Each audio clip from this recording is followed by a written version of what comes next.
Hello lovely people, my name is Emma and today I'm bringing you my Springathon TBR and then general May reading plans. So for those of you who don't know, Springathon is a readathon that I am co-hosting with a couple of wonderful booktubers. It is a nature writing focused readathon that is happening from May 3rd to May 19th, and we do have 4 prompts that I'm going to talk about today as well as a group book. And then my idea for the rest of May was I'm going to focus on non-fiction for Springathon, but I have a fiction book that fits each one of the prompts for the rest of May, so I thought it'd be quite fun to kind of just continue the readathon a little bit. If you want all the details of the readathon, I will link the announcement video up here and the information in the description box down below, as well as my wonderful co-hosts. So the prompts for Springathon are based on the 4 seasons, so they are literally just spring, summer, autumn and winter. Nice and simple. And I'm going to talk about, like I say, a fiction and a non-fiction for each one of them, with the intention of me being that I'm going to read the non-fiction during the actual time of Springathon. So the first prompt is spring, and this one fits really nicely for our group book, which is The Sakura Obsession by Naoko. This is a non-fiction book that is about Japanese cherry blossoms. Sakura is actually a type of Japanese cherry blossom and a man who saved them from extinction, and I'm not too sure exactly how, which is why I need to read the book. This is the group book for the readathon and also May pick for the Book Naturalist Book Club, which is run by 2 of the hosts. It's run by Heidi and Doris, which I will link down below. I've had this on my radar for about 5 years now, so I'm really excited that I'm actually going to prioritise getting to it. I do still need to buy my copy. It's proving a little bit tricky to get a hold of, so if you are intending on joining us with that, good luck trying to get it as well. I thought it was a perfect fit for spring because I really think of like blossoms and cherry blossoms in general, that sort of spring vibe of flowers sort of blooming. And then the next book that I intend to read as a possible prompt for spring is Wild Seed by Octavia Butler, because again, that idea of like seeds and things growing at the beginning of spring. This is a sci-fi book. Octavia Butler is a really big black sci-fi author, very much like a classic sci-fi writer. I've read quite a few of her books before and she is on my classics TBR for the year. This one is book 1 of a trilogy, and it is about Doro, who is an entity who changes bodies like clothes, killing his host by reflex or design. And then there's a shapeshifter who, the 2 of them weave a pattern of destiny from Africa to the New World, unimaginable to mortals. Nice and vague. Octavia Butler does big sci-fi, like really intense world building, very cool, like different kind of species energy, and I really enjoyed her one that I read a while ago, whose name I now can't remember. I've read one of her trilogies and yeah, really enjoyed it, so I'm definitely looking forward to getting started with this one. I'm sure the content is not very nature writing, but the book contains the word seed, so that counts. The next prompt is summer, and for that I'm really focused on things sort of lush, green and blooming. And I thought a fantastic one for that would be Kate Teltscher's Palace of Palms, Tropical Dreams and the Making of Kew. If you're not from the UK, you may not know, but Kew Gardens is this really big public garden space that is very much focused on tropical plants. It kind of has an artificial environment and climate that it has in it, and you can go around it and you get to see all these different plant cuttings and things, and they have like a plant library and a seed library, and it's all very cool. I have been to Kew Gardens in the past. It's really, really interesting, and it was opened in 1848, and it is this particular gorgeous glass building. So I think this is going to be really fun, as sort of a combination of nature and history, and a look at sort of how historically we have interacted with nature and how sort of socially we've interacted with nature. And I thought that it would be a perfect pick for summer because it is about creating this artificial, warm, tropical, very summery place that could remain like that throughout the rest of the year within dreary, horrible British weather.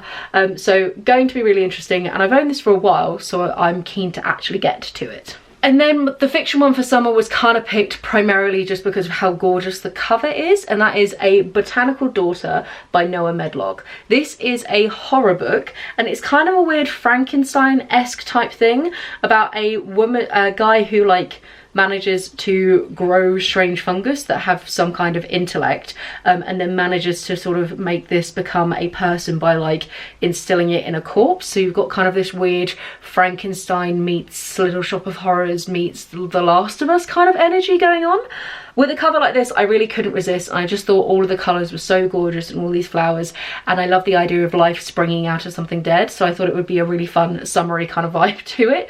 And I'm definitely trying to read more horror this year, and this has been a high one on my list to get to. The next prompt is autumn, and for that I have a slightly different one. I'm going for Life Changing by Helen Pilcher, How Humans Are Altering Life on Earth, and I'm mainly going for me, I really associate autumn with that transition of colours from the lush greens to the very much sort of more deeper reds and yellows and kind of the slow decay of the leaves. And I just thought this cover with this particular colour change of the moths was such a perfect sort of example of that kind of autumnal shift, so I thought that this would be a really fun book to pick. This is a look at how animals and plants have evolved and changed based on human interactions, and the infamous one here, the moth one, is this particular species of moth changed their colourings during the time of the Industrial Revolution because soot with all the buildings was meaning that the places that they were landing on were no longer these lighter colours, but actually it was the darker ones. So over a process of selection,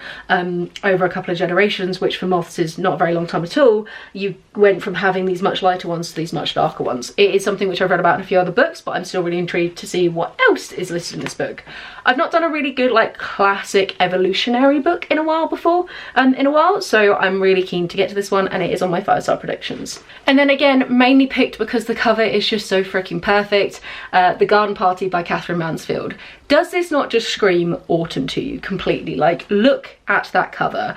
This is the Penguin English Library paperback. It is one of the major collections that I collect. You can see my massive stack of to be read over here, loads of them with their very iconic spines. It turns out this is actually a collection of 15 short stories. I've just had a little flick through the back. I'm a little bit bummed out by that, not gonna lie. I'm not a big short story person. Most of the time I hate them. There have been the odd exception here or there, and I know you're thinking like, well then why the hell are you reading this, Emma?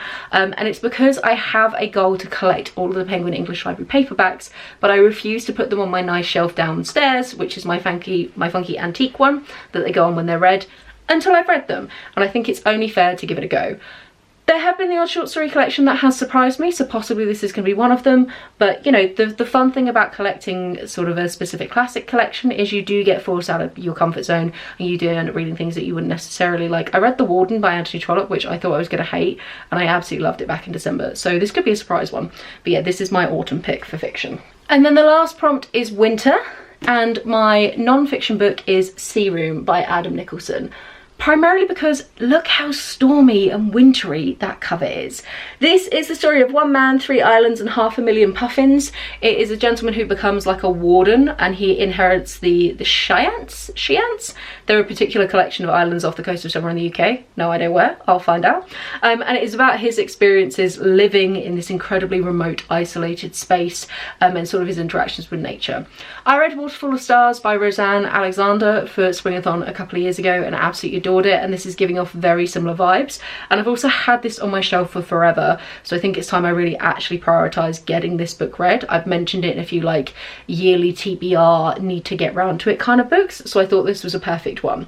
I'm assuming it is going to cover all the seasons because he's there for quite a while, but I thought it was a good pick for winter because it's definitely giving very like cold, stormy vibes, and if I know anything about British weather, he's going to spend more time cold and damp and in wintry tones than he is going to be spending it warm, and I think the Puffin's going to be well cute. Can't wait. Looking forward to Puffins. And then winter is the last season of the year. It really sort of bookends the year. It is the finishing point, and so I thought it'd be really fun to include the last book of a trilogy, the final one, the winter of the books, shall we say. All right, it's a bit of a stretch, but let me have it. This is The Rosewater Redemption by Tade Thompson. It is a sci-fi book that is set in Nigeria. Again, another wonderful black sci-fi writer, Tade Thompson. And this one, basically there's like an alien dome that appears in Nigeria, and it is about several decades on how we sort of interacted with it and how it makes Nigeria become this sort of hub of suddenly like alien activity and a real focus from the planet. And there's sort of a weird like symbiotic fungal type thing going on where people around it, like they get healed mysteriously. There's very much this like strange alien plant energy. Some people get turned into psychics that may or may not be intentional. And this book is very much rounding out the trilogy. Book 1 jumps around in timelines quite a lot, whereas book 2 is a little bit more focused, but ultimately it's really enjoyable, and I love the world building. It has a real strong like nature gone wild kind of vibe to it, like Insidious, sort of like you say, yeah, like alien but sort of plants being alien kind of energy, which I really enjoy. I think I'm really leaning towards this whole like The Last of Us, like horror sci-fi plant vibe, like how creepy and weird plants can be. And I think that this is just gonna be so perfect for this readathon. So it'll be good to finally get this one finished, and it is on my 5-star predictions list because I've given the other 2 5 stars, I'm pretty sure. So it's not often that they fuck up the final book in a trilogy. Has happened before. I've had a few where I've gone like 5-star, 5-star, 2-star. V.E. Schwab, looking at you. But I'm hopeful Tade Thompson can round this bad boy out. So those are the 8 books that I'm intending to read within May. The non-fictions primarily in Springathon, and then the other ones outside of this. I'm assuming I'll probably get a few more read, but I don't know what they'll be, so I'll just let the whim, the muses, the bookshelves speak to me in that moment. Are you taking part in Springathon? What do you think to my picks? Do you think they fitted in with the prompts? What are you doing for the prompts? I can't wait to see how everybody interprets these. And yeah, let me know everything in the comments down below. Have a wonderful reading week, and I'll chat to you soon. Bye.